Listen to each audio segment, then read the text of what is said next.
Овој бадник скопјани не ги разбуди загаден воздух, а во меѓувреме загадувачите добија казни.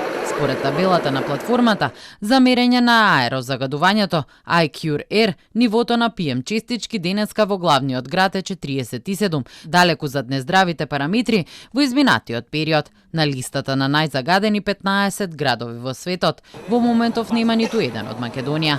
Сепак во зима, ретки се деновите кога се дише чист воздух, а со загадувањето државата се бори со децении наназад, вели Кирил Ристовски од Флоразон. Научната фела според него ги има пронајдено изворите на загадување и предложила конкретни решенија, но властите со проблемот се занимаваат само парцијално.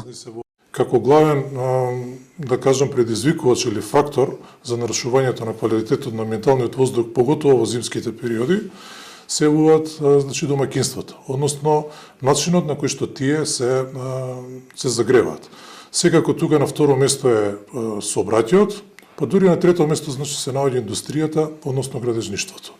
Секако сите овие имаат, да кажеме, горе-доле подеднаков удел во кумулативната состојба со амбиенталниот воздух, меѓутоа треба да се гледаат на резултатите и параметрите на периодично ниво, односно сезонски.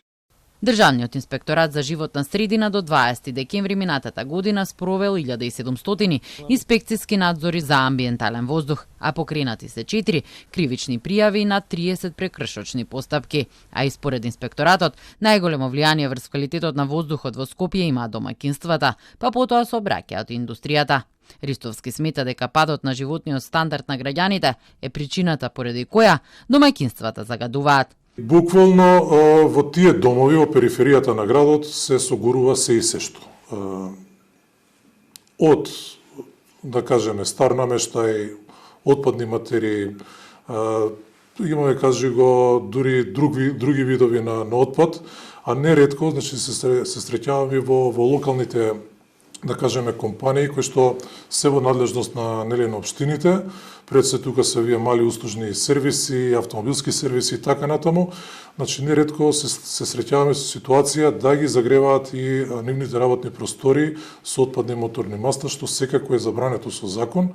Првиот човек на град Скопје, Орце Ѓорѓиевски, информираше дека биле преземени засилени инспекцијски контроли и од 6 ноември до 1 јануари изречени се глоби во висина од 1000 до 53.000 евра. Ристовски пак смета дека праксата покажала дека загадувачите и покрај казните продолжуваат и понатаму да загадуваат, а тоа е веројатно резултат на висината на изречените глоби.